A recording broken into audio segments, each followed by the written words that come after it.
Hello and welcome to another episode of Two Guys and a Chainsaw. I'm Todd. And I'm Craig. Today's film is the 1988 hit horror comedy Waxwork. I'm sorry, man. This is going to be an interesting one. I can't wait to hear what you think about this movie. This is a movie that I don't remember when I saw it, but it was when I was a kid, and I remember really liking it when I was a kid. And our last video store finally closed its doors here in my small town, so they liquidated all of their stuff, and this one I got on sale for like $1, double feature Waxwork and Waxwork 2. Ooh. And I hadn't seen it in years and years. And going back and watching it again, having the memories of it as a kid was an interesting experience. I think I'd seen Waxwork 2 on television. Maybe not the whole thing, but just little snippets of it. I remember one scene with Bruce Campbell being absolutely hilarious. And I was hoping against hope that maybe I was mistaken and that Waxwork, the first, actually had that scene with Bruce Campbell in it. But alas, no. This is a movie about a waxwork. It's not House of Wax, though. It's nothing like it, really. The classic with Vincent Price. This is a 1980s film, I think planted quite firmly in the 80s. And it opens up in a suburban... Well, I guess it's supposed to be kind of suburban. It's I would say McMansion type neighborhood, maybe is the best way to put it. Yeah. With a scene with a kid. And I'm sorry, is he supposed to be in college or high school, Craig? College. I couldn't tell. I think they're supposed to be in college, but he still lives with his mom, I guess. I don't know. I couldn't really tell. I mean, as usual, all of these actors look far too old to be even high school or college kids, really. But I do think it's supposed to be college. Yeah. Well, I don't know. Actually, now that I think back on it, maybe it's supposed to be a really big high school because of the scene that happens later. It's just so weird. All right. Anyway, so it opens with this kid and his mom, and they're at one of these really long tables. That's how you tell that they're rich, is because people dine at these really long tables and don't really talk to each other. There's something about that. Is that like a social thing? Is that like a commentary on the loneliness of being rich or the aloofness of the rich, that they don't even enjoy dinner together? Is that what that is? I don't know. I have no idea. I think it's just a convention to show us, hey, look, they're wealthy. I don't think there was a whole lot more thought their dining into room, it than that. Their dining room is bigger than your house. That's what it's supposed to mean.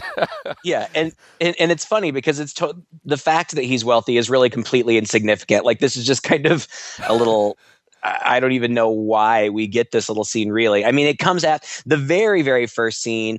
I think it's that same mansion, but it's on a spooky, stormy night, and this guy is murdered by this figure who we can't see. All we see is gloved hands and things, but this guy is thrown into the fireplace virtually, and his head catches on fire, and he's killed. And we see somebody, whoever this killer is, stealing all of these relics out of glass cases. Of course, we have no idea what the relevance of that is, but it comes up later. And then we get that breakfast scene, which really just introduces us to the main character, Mark, played by Zach Galligan, who he's been in lots of stuff. He still works, but Gremlins was his big movie. He was the main kid in Gremlins. And yeah, I mean, that opening scene is just kind of odd.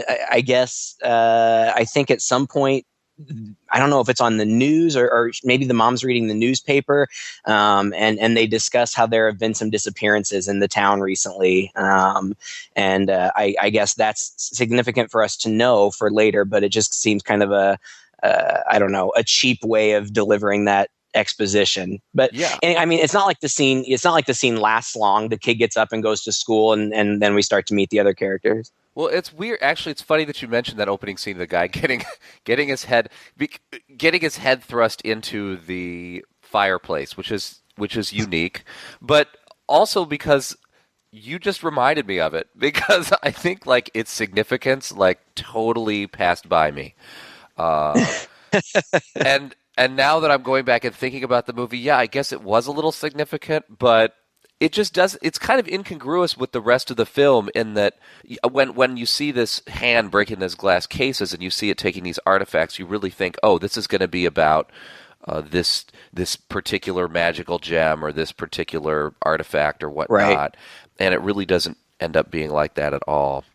So I forgot about it. No, I mean, all it turns out is that we're going to, the movie's called Waxwork. We're going to eventually get to this waxwork. There's something spooky going on. And all it establishes later on is that we find out that this kid, Mark, his grandpa or somebody, is connected somehow to this guy who runs the Waxwork.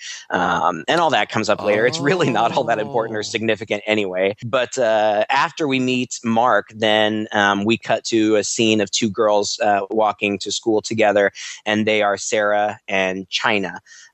Sarah's played by Deborah Foreman, who I really recognize. She's so familiar. She's got this really girl next door look, but she's got these really stunning, like pale blue eyes. I looked her up. The only thing that I really recognized on her IMDb page was she was the main girl in April Fool's Day, and I did remember that when I saw that. And then there's China, and I guess Sarah's kind of the goody-goody one, and then China's kind of the bad girl one. A beautiful girl played by Michelle Johnson, doesn't look anywhere near high school or college age, but pretty girl. And they're walking along, and they end up in front of this big mansion. I mean, it just looks like a house, a really nice big stone house. But there's a sign on it that says Waxwork, and they kind of comment to one another. It's kind of weird that there would be a Waxwork right here. Like, it seems like it's just like plopped down right in the middle of suburbia. And yeah, but as they're standing there, a guy appears, and he's wearing kind of a colorful suit, and like he literally just kind of appears right next to them. This guy is the guy that runs the Waxwork. He's played by David Warner, again, another really familiar actor. He was in The Omen. He's been in lots of things. The thing that I remembered him from was that he was the villain's flunky in Titanic. But I mean, you're totally going to know this guy from stuff. I'm having a private showing tonight at midnight. Good time. After dinner, but before breakfast. You can bring some friends, of course. No more than 6, though. Otherwise, I'm afraid we might be a bit full. Oh, you're expecting a crowd. Like I said, no more than 6. And then, we meet these other young people, not young looking, but young nonetheless. And the group, it ends up being 6 of them. There's Mark, Sarah, China, James, and Gemma, who are a couple. And then there's Tony, who is this guy that's always in like a suit and is always smoking cigarettes. And they're going to be the ones that go. And, the funny thing is, before I suggested that we watch this, I had already watched it. As soon as I bought it, I had already watched it. And when I watched it that time, I really enjoyed it. And then now that's probably been, I don't know, a week, 2 weeks ago. I sat down to watch it again. And I realized that this opening part before they get to the Waxwork is really pretty bad. And I can't tell, I can't tell if it's intentional or not. Like, the acting is really melodramatic, and the writing, the characters are really stereotypical, and like with the cinematography, like it's all these really extreme close-ups on their face for like reaction shots, and it plays super melodramatic and soap opera-y, and I couldn't tell if that was on purpose, like it was supposed to be funny, or if it was just unintentionally bad. Well, but the first, I would say 10, 15 minutes where we're just meeting the characters, not the greatest of quality. Well, even if you back up way back to when he's talking with his mom, the dialogue is so dumb. Oh, isn't it terrible, darling? 2 more people have disappeared. Oh, really? Were they us's or them's? Don't be facetious, darling. Now drink your milk. You're late for college. Mom, when are you going to let me have some coffee in the morning? When you're a big boy. I mean, you know it's bad for you. But, Mom, I need the caffeine badly. Well, I'll think about it. Now run along, darling. And then after he steps out, there's Jeeves or whoever the butler is, who's like, gives him your caffeine, sir, and he takes a shot of espresso. And I'm like, I thought at first, oh, they were trying to establish that he's kind of a bad boy, or his mother keeps him oppressed, but because he's rich and he has a butler and he can kind of do what he wants, he just goes right over her head. But all about caffeine and coffee just seemed like a strange way to get that. And then I realized, no, I don't think they were going for that either. I just think it was really dumb dialogue. And then when the girls meet the guy in front of the house, are we supposed to believe that China was somewhat attracted to that guy? Oh, yeah, definitely. She's definitely flirting, for sure. And I mean, the conversation that they had just been having, China, I guess, is the girl that gets around and owns it. But, she had the night before went out on a date with this jock. I think his name was Jonathan or something, doesn't really matter. But we also find out that she had been dating Mark, but she's not anymore because he's just not enough man for her. And she even talks about how she's interested in older men. So yeah, she's definitely flirting with him. And you're right. Like the dialogue, I really think that I want to believe that it was intentional because I can't imagine how it could happen by accident, that it was really so over the top. I mean, there's one point because China and Mark used to date, like when they're around each other, there's all this tension. Like he's still into her, but she's not into him. And he's always kind of ribbing her. We need to talk. Yeah, about what? About what? About us. Us is over. You had your chance, you blew it. Right. I needed taken care of. Not, hey, how about a pizza after class, babe? I'm looking for something just a little more in a man. A little je ne sais quoi. A little what? See? You don't even speak French. Well, I'm sorry. I'm not that good at languages, okay? Yeah, well, why should I suffer for that? Suffer? We're living in America. Just like these really silly lines. I don't know. I mean, I guess if you're going into it, not expecting a whole lot, you're right. It's very entrenched in the 80s. In fact, I was really kind of surprised that it was 88. I would have thought, more early 80s. That's the aesthetic that it has. It does. This kind, especially in horror movies or B movies of the time, it's not like this is atypical. It's pretty typical of these types of movies that the writing is really kind of goofy and I don't mind that. But I just, as I was sitting here watching it the second time, I just kept thinking, just get to the Waxworks, just get there. Like that's when the movie starts getting good for me. And it really doesn't take that long. They assemble that group of friends and they do. Two of them, James and Gemma, chicken out before they even get to the front door, and they leave. So now they're down to 4. And then that's the last we see of them for like an hour and a half. Right. Yeah. And then they pop up very conveniently at the end. I know. I kept waiting for them to come back. I'm like, wait a minute. What about these two? Or like, are you going to, after you visit the Waxworks, are you going to like confer back with them? Are they going to go looking for you? There really wasn't any of that. Yeah, I mean, it seemed weird that they introduced them. It seemed very much like, okay, here's our group of characters. Oh, no, wait, now these two are going to leave and we're not going to see them again for a long time. It was kind of odd. I mean, like I said, they do end up coming back. It's all kind of clunky how they do end up coming back, but they do. But anyway, they get into the Waxwork. They're greeted at the door by Hans, who is a little person played by, I don't know how to pronounce his name, Mihaly. His nickname was Miko, I guess, Mazaros. And he's this funny little guy. I think really that I recognize him from this. I think this is what I always think of him from, but he was also in Big Top Pee-wee, which I was a fan of when I was a kid. Terrible movie. I loved it. And he was Alf. He was the little person who actually was in the Alf suit. No way. Oh my God. Yeah. Cute little guy. And sadly, he just passed away this year. But he, nice long life, long career. They're greeted by him and he's got this little squeaky voice. Just closes the door. And then, he kind of seats them in this lobby. A butler comes in. He's this great, big, huge, tall guy. He looks like, Lurch. And eventually the door to the Waxworks just swings open and they go in. And that is when things really start getting cool in my opinion.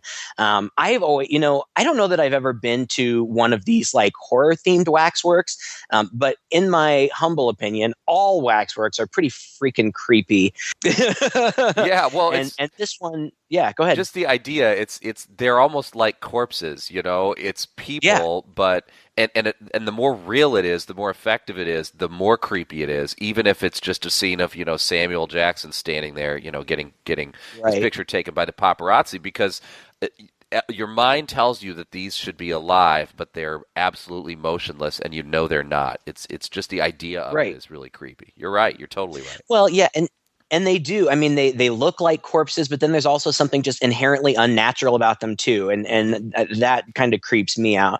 But I would love, except for the whole supernatural getting killed part, I would love to visit this particular waxwork because it's got lots of really cool setups and scenes.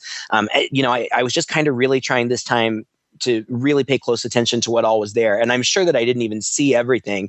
But there's a scene with like an axe killer, there's Frankenstein's monster, there's a witch doctor, like a lizard man. There's an Invisible Man scene. There's the Mummy. There's Phantom of the Opera. A werewolf. A little evil baby, like from the It's Alive movie. And like a pod person, or they kind of make a Little Shop of Horrors joke with this pod at the end. So it's kind of like that too. But they're all really neat. I mean, they're neat scenes. And one of the things that I like about this movie that makes it even creepier is that all of these wax figures are clearly just actors. Yes. Like, they're just actors standing there as still as they can, but of course, people can't stand perfectly still. And you can see them moving. I know. And that's unsettling to me. See, you call it creepy. I was like so distracted by it. I was like, oh my gosh. Like this movie, I would say overall is overambitious for its budget. I mean, bless their heart, they were really trying. You can tell the budget was limited, but it really tries to be this grand kind of movie. And I think it gets about halfway there in spirit. But this is where the cracks start to show, I think, is when they're walking through this waxworks and that they're supposed to be still, but you can tell that they're actors trying to stand still. And there's no cut that they can make that's short enough where these people are not moving slightly. And I thought it was distracting. I just felt like I was, peeking behind the curtain of the filmmaking process. And oh my gosh, really? So I didn't find it as creepy as I felt it kind of pathetic. But I totally see where you're coming from, and I think you're right. I'm sure that it was all about budget, and had they been able to actually construct wax figures, they probably would have. But for me, the unintentional effect is that it does add kind of another level of creepy factor to me, because that these inanimate objects are eventually going to be animated, and I don't know. I think you're right. I think it's a flaw in the filmmaking, but I actually think it's kind of cool. Craig, has there ever been a movie about waxworks, a horror movie about waxworks, where they are not eventually reanimated somehow? Isn't that just part and parcel? I mean, no, I'm just teasing you. But what you did point out, and this was impressive to me, and I didn't even notice all of those waxworks until the end, was the fact that, yes, they did actually have so many. I mean, a movie with this kind of budget, you would imagine, would just have 5 or 6 key scenes and then some indefinable stuff in the background. But by golly, they really went all out, and they did actually have a ton. There's even a gangster scene where this woman is, I guess, being force-fed gasoline or something, or they're drenching her in gasoline. It was so odd, but that's a good thing for this kind of, for a Waxworks display. You want something odd and strange and different, interesting to look at. Yeah, and another thing that I really like about this movie is that this is a really, I think, very clever way to bring all of these classic villains and monsters into one movie where it really feels organic. It makes sense because they're Waxworks, that they would all be collected in this one place. It doesn't to me, it doesn't feel forced. I know that when we talked about Freddy versus Jason, you talked about how you kind of don't like those crossover movies because they seem forced and you kind of lose something about the original characters. And I thought here it felt like homage. I mean, it felt like these were people who were big fans of the old movie monsters and that type of thing. And they're kind of bringing them back to the screen all in one place. And I liked that. I thought that was cool. Yeah, I agree with you. That was a nice part of it, even though it was a little clunky at times. Yeah, and it is. I mean, and then, what's going on here is these kids have obviously been lured here for a reason. And as soon as they get in there, they kind of start to separate, and they're all interested in different displays. And Tony, the tall guy who wears the suit and smokes all the time, he goes and stands in front of this werewolf display. And he goes to light his cigarette with this Zippo, but he flips his Zippo out of his hand and into the display. And he kind of looks around and he says, "Oh, I'm sure they won't care if I just go in to get my lighter." But when he steps into it, it's kind of corny 80s effect, but there's like clearly an invisible barrier. And when he goes through it, there's, kind of an effect. I don't know how to describe it, but you can tell that he's going through this barrier, and he ends up like in a forest, like he's actually in this scene, and that's really the premise of the movie. That's what happens for the rest of the time. They each individually go into or are coerced or even pushed into one of these exhibits, and they kind of have to live out the scene. And the first one is a werewolf scene, and I thought that it felt very much like a typical werewolf scene, and I enjoyed it. The kid, when he first gets in there, he's confused. One of my favorite lines in the whole movie, he gets in there and he looks around, and like his appearance has changed. He's got long hair now. He's in period clothes. All right, who put the acid in my drink again? China.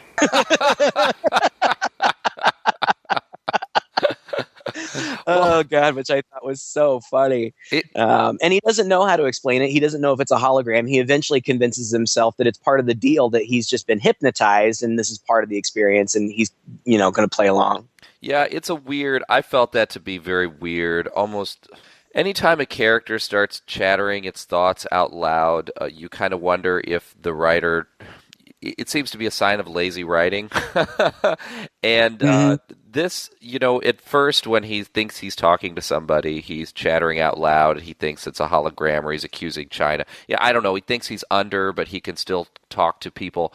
But then it gets into silliness, I think, when he's speaking all of his thoughts aloud to some unknown blankness. Hologram? No, hologram, right?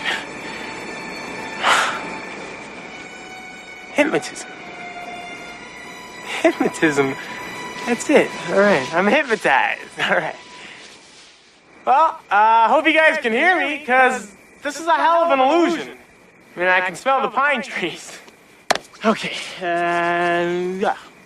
We got house. We got house. Guess we'll go to the house. All right. Go away! Hypnotist, make this guy a little more friendly, okay? I have to admit, like, the werewolf, when it gets to the werewolf, it's okay. But if I had been watching this movie not for a podcast, this is probably the scene where I would have said, okay, I'm turning the channel, because I felt like his motivations, there was no motivations for him here. It was all kind of dumb. Now, before he goes into the werewolf scene, and now correct me if I'm wrong, but we don't actually see what kind of a scene it is, right? Doesn't he just stand in front of the barriers? We have kind of a side shot, and he goes, "Oh, this looks cool," and he walks into Yeah, I really don't remember. You could be right. I don't remember. That was my recollection. So it kind of keeps a surprise for the audience as to what scene did he end up in. But, of course, we see that there's forest and there's a cabin, and so he talks to himself as he goes up and is like, maybe I'll check out this cabin. I'll go inside. And he goes inside, and he meets John Rhys Davies. And this is a guy I did not expect to see in this movie at all, but because he's a fantastic actor. But then again, he has played a wide range of things. And he's just going crazy in there. He's nuts, and he's like talking about it's too late, and you know, okay, they make a big deal out of the moon and the moon streaming in, but the reactions from Tony just don't make sense. He's like, okay, dude, just chill. I mean, maybe we could just sit down and talk or something. And this guy's going nuts at him. And then finally he's like, you know what? Maybe I'll just go outside and I'll grab some wood and we could come in here. We could make a fire. We could sit down and talk. You know, we could be friends. It's like, what? First of all, it's dumb. Okay. Second of all, okay, you come across this crazy man who's being a little threatening towards you. All right. That's also dumb. But then apparently you saw this waxwork that you stepped into, which would have shown you the scene of a werewolf. And if you are not smart enough to decode what's happening in front of you, looks a heck of a lot like the scene, and this guy's going to turn like a werewolf in any second, then I guess you're dumb enough to decide you want to come back in and make friends with him. And I just felt like they were looking for motivation for this character. They were just trying to get this character into this cabin so the werewolf could go crazy and trying to keep him from running away. And it just didn't work for me at all. And I liked the werewolf transformation. That was cool. I was really impressed that the werewolf like ripped a guy up in half. That was neat. But yeah, dude, like, man, was this bad. All right. Well, I think I'm going to disagree with you on this one because I actually thought that this one was the one where his reactions made the most sense. What? Because he doesn't think that there's any danger. He thinks that this is all part of the show. And he thinks that somehow, whether it's through hypnotism or whatever, he's being manipulated to see these things. And the impression that I got was that he felt like he didn't have any choice but to play it out. And so he was just kind of trying to wing it and do what he could. Now, yeah, if he saw the werewolf before, one would think that would give him pause. But still, I mean, if he thought that it was all illusion, he wouldn't feel all that threatened, or at least I wouldn't think he would. It was actually the other characters later in the movie, and they go boom, boom, boom. But the other characters enter into these new worlds and act like they're not in any way surprised or perplexed or confused. Like they just are boom in it, and like they play along with it. Yeah. And I think that seems way more unnatural and like not convincing than this first kid. I think that's one way to read it, and I don't think that that's a bad rating, actually, now that you explain it that way. But you're expecting one of two things, right? Well, after the movie kind of gets going, you're expecting one of two things. You're expecting them to be confused and perplexed, and maybe scared. All right, maybe three things. Confused and perplexed and maybe scared. You're expecting them to think it's all an illusion, so they're playing along with the gag. Or then, as you say, you start expecting them to, it's almost like they're stepping into a character. It's almost like they're becoming a waxwork themselves in this scene. Once you get to that point where it's so weird that as soon as they step in there, it's like they are now, I don't want to say possessed, but yeah, the possession is maybe kind of the way you would describe it, that they are possessed by the spirit of this scene, and so they are become part of it and they play along. Then this first one makes even less sense because this is the one where don't do that, you know? So it's kind of uneven and weird. You're right, and it does, that does seem to be suggested, especially later on in the scene with Sarah and the Marquis de Sade. We'll get to that, but you're right. Like it almost seems like some of the characters are almost under an enchantment in some way. And so that's what's motivating them to play along. But it's varying degrees because then, Tony gets killed in the scene. And he gets bitten by the werewolf, and then he starts to transform into a werewolf, which I thought was good effects. Yeah. For practical effects. And then he gets killed in the scene by a werewolf hunter, and we, the camera comes back outside, so we just see the display, and we see that now Tony is part of the display. And in this one, I thought they did a fairly good job because it would make sense that the friends wouldn't necessarily recognize him because he was halfway transformed into a werewolf. Yes. Later on, some of them, when they die in the scene and then they become a wax figure, it's clearly them. Like there would be no confusion as to, that's clearly my friend in the scene. But China is the next one to go. She finds herself in front of a vampire scene. I didn't know if this was supposed to be Dracula. I mean, I don't know. It seemed like Dracula, I guess. And she's kind of drawn in by his eyes and the waxwork. And so she walks in there. And there's, again, she kind of on her face, you can read that she's a little bit confused, like what's going on here. But she immediately then just starts playing along.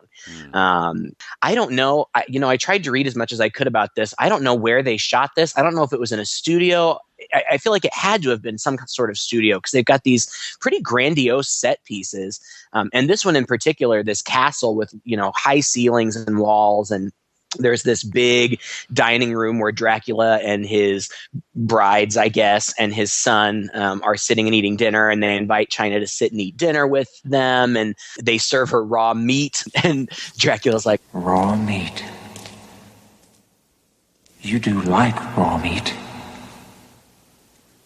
Please, if not, we can have some. No, that's fine. I haven't had steak tartare in a long time. Steak tartare? Oh, yes. Steak tartare. Like, it's so silly. And then the butler like pours blood as sauce all over it, and she takes a bite, and then they all start eating ravenously.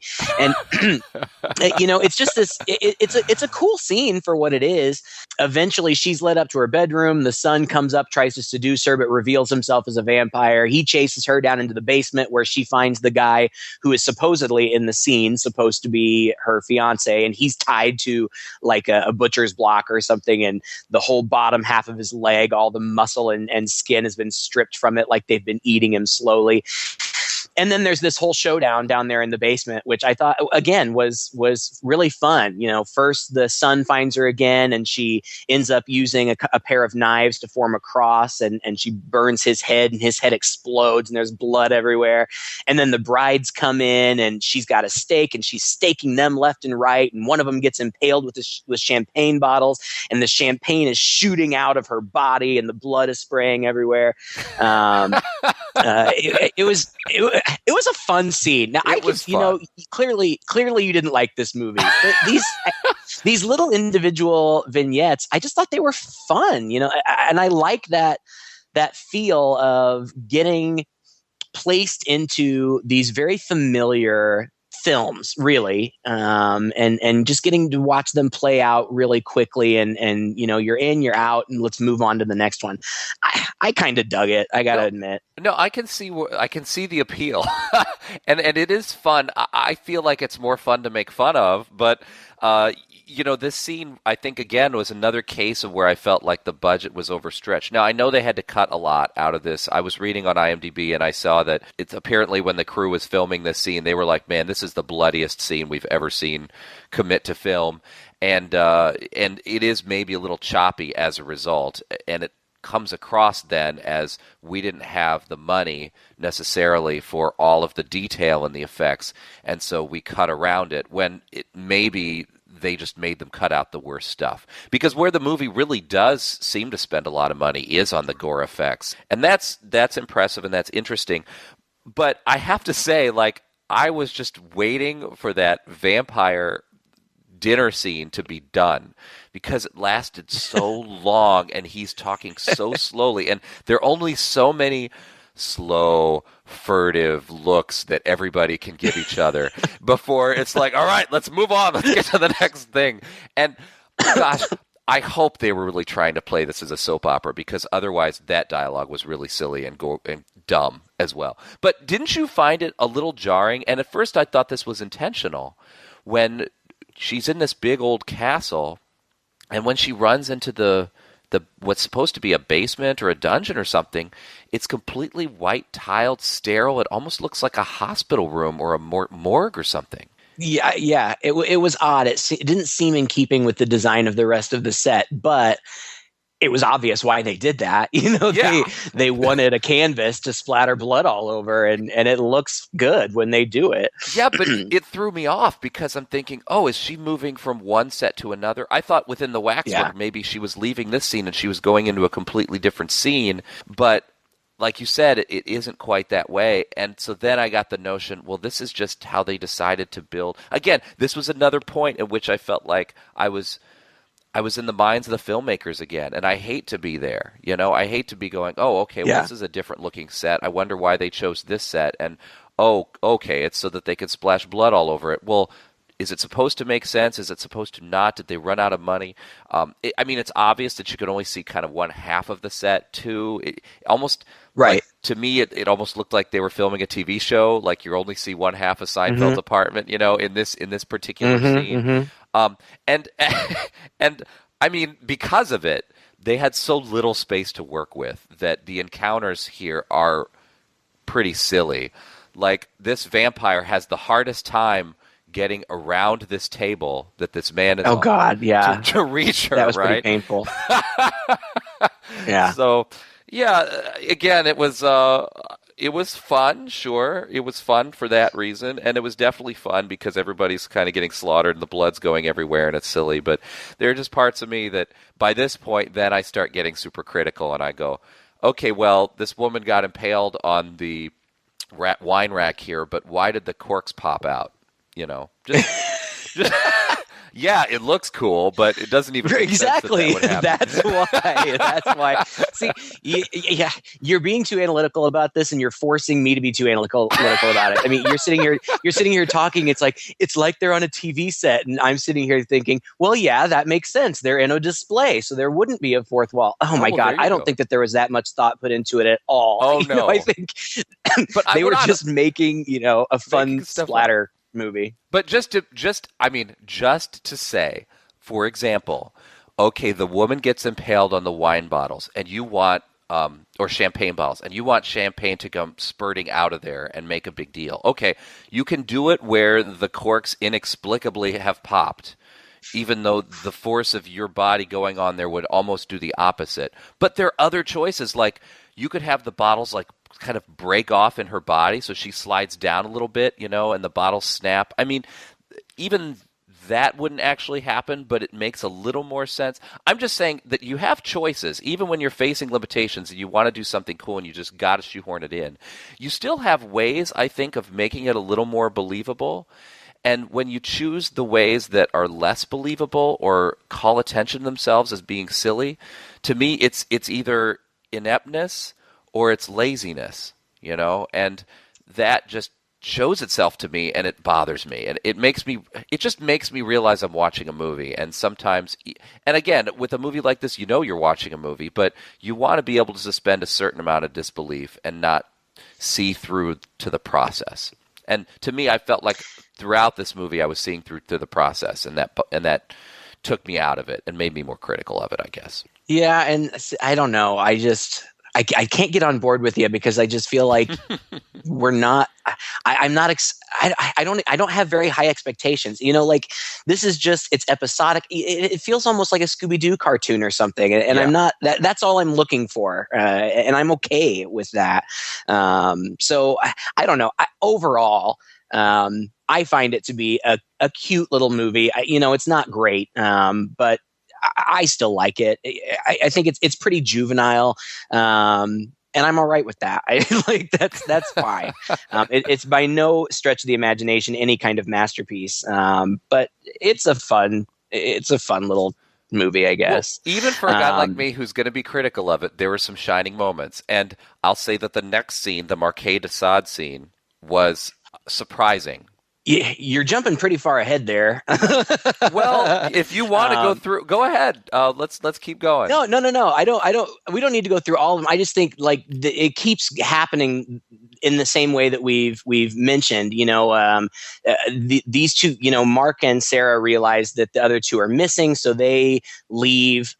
Somehow the jock that China had dated gets lured in, and there's a funny scene that's really not all that interesting, where he stands in front of a scene depicting the Phantom of the Opera, and they have a conversation about that.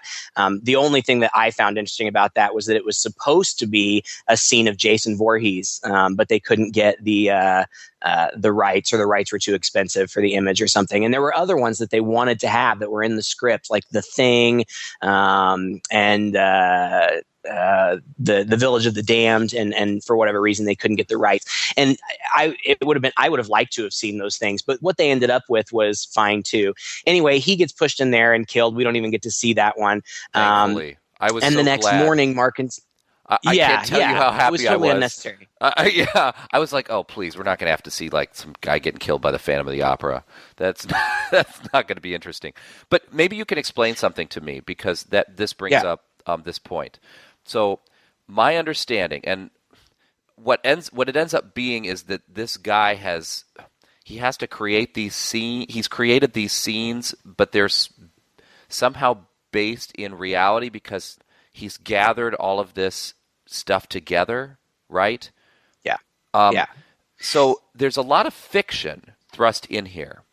Yeah. And so, but he makes a comment here at the Phantom of the Opera scene where the guy says, "Oh yeah, that's a classic movie," and then the owner of the Waxworks says, "They made a movie about the Phantom of the Opera incident," and so his implication is that no, this actually happened, but nobody really knows that it actually happened because they just think of it as a movie.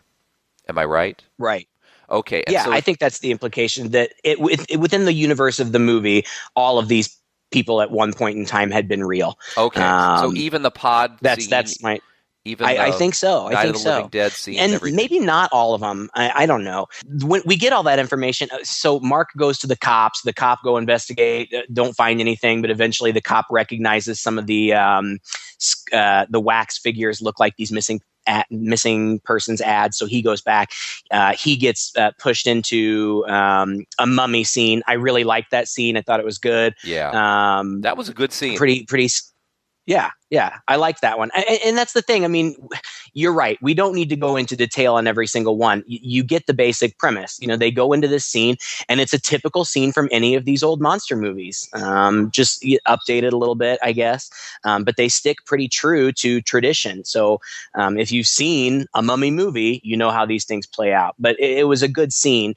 But that backstory, they go, I don't even know where Mark and Sarah go visit this guy, Sir Wilfred. Gosh. Played by Patrick McNee, who was in The Howling and The Avengers. How do they know him? I didn't even get that. Like, was he supposedly a friend of the grandpa? He's his godfather. He is the godfather of Mark. Gotcha. Mm-hmm. Well, and so he tells us the whole story about what's happened, and that calls back to that opening scene where the guy was killed and all the artifacts were stolen. This Waxwork guy apparently worked with Mark's grandfather, but he killed him and stole from him all of these artifacts that had belonged to these 18 terrible men throughout history. And what he's trying to do through black magic is he has to set up facsimiles of them with an actual artifact of theirs, and then if a soul is sacrificed to each one, then they'll all come to life and wreak havoc on the world and in the world. And so that's the whole setup. And this Sir Wilfred, who's, like I said, I think wheelchair bound, he sends Mark and Sarah off and says, "You have to burn it down. You have to burn it down before it gets out of hand or whatever." So they do go there, and they're in the Waxwork. They're looking around, and Sarah is obviously fascinated by this Marquis de Sade. And she kind of has been throughout the course of the movie. It seems like she's been enthralled with it throughout the course of the movie. And even though now it appears they kind of know what's going on, again, this is one of those things where, is she under some sort of enchantment or thrall, or I don't know. But she goes in, and that's the scene you were talking about. And I agree with you. An excellent scene, although I'm still a little bit confused as to her behavior. Yeah. But what were you going to say? I mean, obviously you thought this was a good scene, so what'd you like about it? Now, this is where the confusion about her behavior, I thought, was played in her favor. Instead of, I felt like she was completely under enchantment, but you get these tones and these themes of, she's the virgin, right? And sadly, they hit you over the head with it 3 or 4 times, and everyone teases her about being a virgin and all this stuff. So here she becomes attracted to this scene of, sexual pain. and this domineering figure. And I thought, now this is interesting. This is a weird, I felt like out of place in this movie, really, that you're exploring this idea of this girl who has never experienced this before, but nevertheless, of course, thinks about it like any teenager does, and probably has these fantasies, and this seems to be her fantasy. And so when she steps into the scene, it's like she can act out this fantasy. And some of it, too, might also be the lure of the Marquis de Sade, because he was, again, there's this, I don't know a lot about the Marquis de Sade, but I imagine there's this Casanova-type element. If it didn't actually exist, at least it's something you can imbue upon him. And that's certainly what they have here. So she steps in, and she becomes this willingly violated, I guess you could say, by him in a way that just was very unsettling, first of all, but unsettling in a very, very satisfying way. And it bothers you to see this because of what it is, I think. And to me, that's pretty horrifying. It's the horror without the blood and without the guts, but to see this girl step into this scene, willingly become seduced by this guy to fulfill this unfulfilled sexual pleasure, this desire, and get whipped by him several times. And then at one point, I guess it's the prince or whatever that the Marquis works for, suggests that she be killed instead. And so he says, well, I guess we're going to have to do that. Real 50 Shades of Grey here. So now she's in mortal peril, and at some point she doesn't even seem to mind that she's in the mortal peril. Like, you don't see her suddenly jolt to reality and try to yank the chains off. And again, very unsettling. I thought this scene was skillfully done. I think a lot of that should be attributed to the actors. It seemed like there was good chemistry between the guy who played the Marquis and the girl who played Sarah. Yes. And it was very sensual, and it is unsettling. There are people who are into that weird shit, but it is unsettling. And it's even more unsettling because Mark gets thrown into a Night of the Living Dead scene. And I thought that, again, I really liked it. I thought that the cinematography was cool. It looked kind of old black and white, but not entirely. And it was a scene, it's got all these zombies, the classic Romero looking zombies. But he figures out in that scene that if they just acknowledge that these things aren't real, then they can't hurt them. And he's able to escape the scene because of that. And now, when he escapes that scene, I'm sorry, go ahead. You say he figures it out. All right. Now, how does he figure it out? Does he just come up with the idea and decide to try it out, or does something happen? Because I didn't catch the thing that happened that helped him to figure that out. Well, I think he kind of just figured it out, but the old guy, Sir Wilfred, had told them that the whole ritual needed to be complete before any of them actually came back to life. So I guess the insinuation is that they're not real. They're not a real danger if you don't allow them to be until they come to life, and then all bets are off. But they are a real danger. I mean, we've already seen 2 people succumb to, apparent death. The werewolf guy, he's not coming back, and the guy with the Phantom of the Opera, he's not coming back, and China, they are. So I guess, but it's a Matrix type situation where you can't believe that it's a Nancy and Freddy Krueger type situation. Like, you don't give them the power, then they can't hurt you, I guess. I don't know, Todd. he just figures it out, all right? So he figures it out. But no, don't stop. Because he figures it out. But the way he figures it out is he just has the idea. Like, he goes, this isn't real. None of this is real. I was forced here. If I don't believe in you, then you don't exist. Shit, I hope I'm right. And so he just, isn't that how it plays out? And he just stands there and he says, and he even says, gosh, I hope I'm right. Right, exactly. I Which- hope I'm right. So it's not like he knows, but it turns out that he is correct. I mean, he's one lucky dude. And so yeah. But what I was saying about the unsettling thing is that he then goes to rescue Sarah, but she doesn't want to go. Yes. He unshackles her, and she throws herself at the Marquis's feet and hugs his thigh. You know, it's pretty intimate. And he has to convince her to go and basically, you know, convince her this isn't real. I don't even remember what he says. They're using you or something like that. And eventually, I guess he's able to break the spell.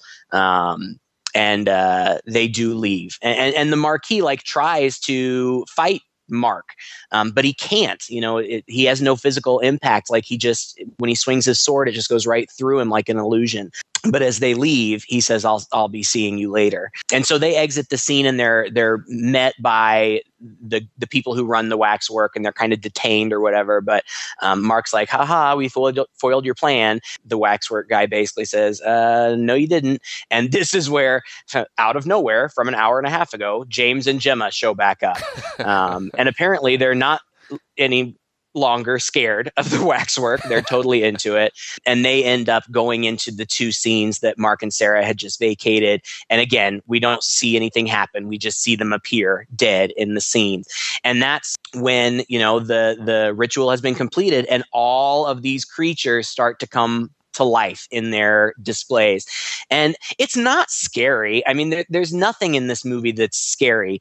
But I thought that this was kind of cool and exciting. And it leads to this battle, which again, I don't think makes any sense, but it's fun to watch. It is. Apparently Sir Wilfrid, I guess there's a whole group of these people who are trying to stop black magic things from happening, and he shows up, of course, you know, Deus Ex Machina, right at the perfect time, and all of these people come in, and there's this big battle in the Waxwork between the humans and the wax figures, and it goes on for quite a while. And it's fun to watch.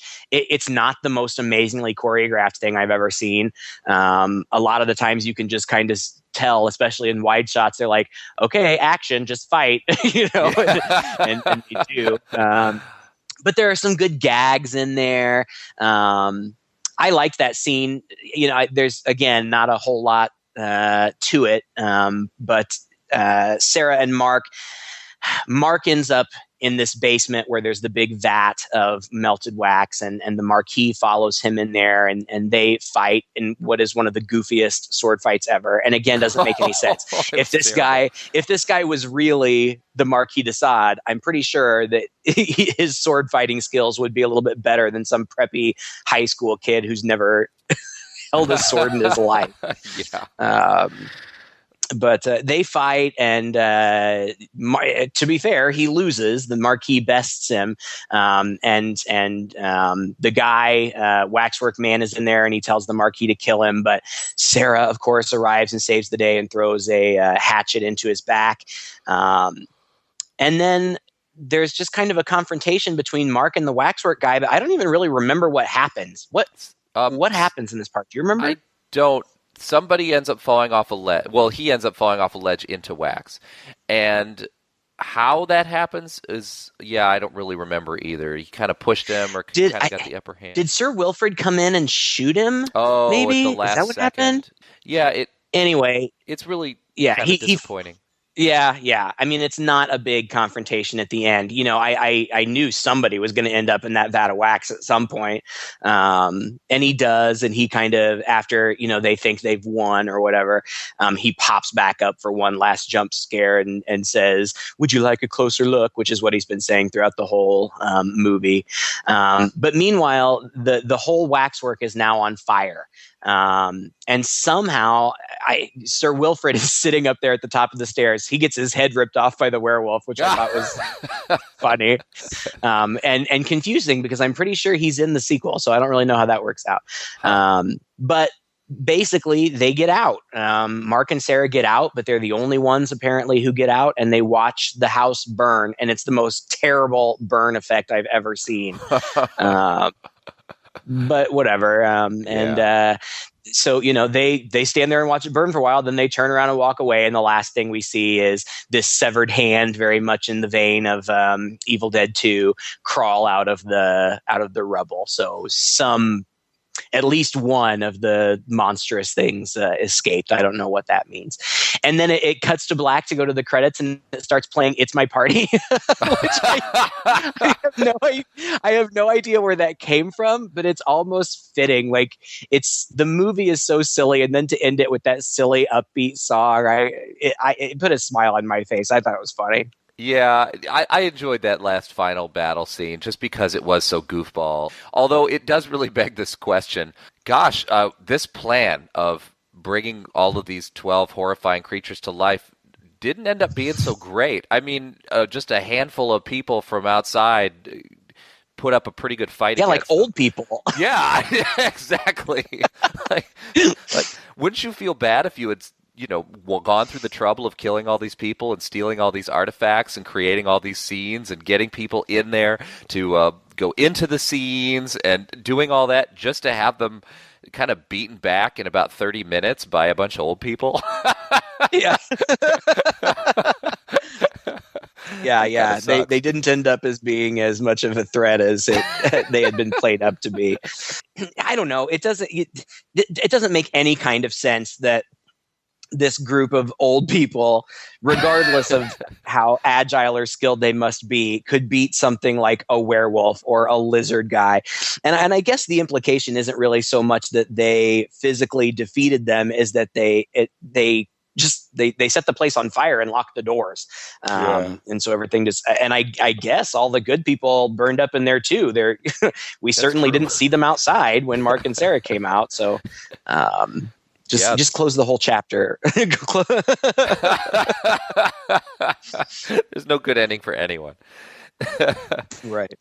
Well, it was a neat idea, and I like the notion. I wouldn't say it's a fresh take, but it's a fresher take, I guess, on the House of Wax idea. Normally, these wax movies are more about these actual wax figures being mystically brought to life, or they're about actual people being killed so that they can be reshaped and dipped in wax and made into more realistic looking wax figures. So this was a whole different supernatural take on, and gave you a different reason for, which is appealing because you can walk through a wax museum and have that in the back of your mind perhaps, and maybe these are mystical portals to these other worlds.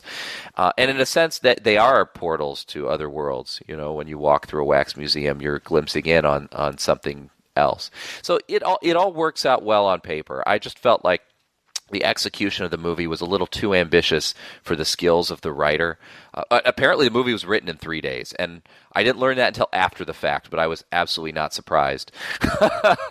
But I felt like it was just a little beyond the skills of the writer and maybe beyond their budget. And despite a few really good actors in here who play some great turns, overall, I'm like you, I don't expect a lot from these kind of movies, but it just surpassed my level of tolerance in that way. And maybe not because of the goofy acting and because of the goofy stuff, but because there was enough good stuff in there that it threw it off kilter, and it made the bad stuff just a little more apparent. I totally get what you're saying, and I agree with you. It's not a good movie, but I enjoy it nonetheless. Like you said, there are enough good elements that I think it's redeemed in some ways. For example, I love the effects. All these practical effects, all of these different displays. I love it. I think that it's a really fun aesthetic. The guy who did the effects was named Bob Keane, and apparently he spent 18 hours a day for 8 weeks creating all these different monsters and effects. And I liked them a lot. I thought they were a lot of fun. And like you, I really like the concept. I think that this movie is one that would be perfect for a remake. Oh, yes. Give it to somebody, fresh and clever. I could almost see like if Joss Whedon would do something with this, I think it could be really clever. And Cabin in the Woods has kind of got some shades of this movie in it. And I'd love to see somebody else's take on it, maybe with a little bit bigger budget, a little better effects. But I love the concept. I think it's such a cool concept. And if somebody were to remake it, of course, they could stick with the idea of the classic movie monsters, or there's all kinds of possibilities with what they could do. They could update it with more modern scenes, and I think that would be a lot of fun. So yeah, overall, is it a great movie? No. Do I like it anyway? Yeah. I wouldn't if I were approached by a horror skeptic who is like, I want to get into horror, would this be the movie that I recommended? No, absolutely not. But for fans like us, I think it's worth seeing. And if you're like I am, a fan of the 80s in general and 80s movies, it's a fun little ride. Nothing spectacular, but I enjoyed it nonetheless. All right. Well, thank you again for listening to another episode. If you like this podcast, please share it with a friend. You can find us on iTunes and Stitcher. You can also find our Facebook page out there. Like us there. And also let us know what you thought of this podcast and any other films that you'd like us to review in the future. Until then, I'm Todd. And I'm Craig. With Two Guys and a Chainsaw.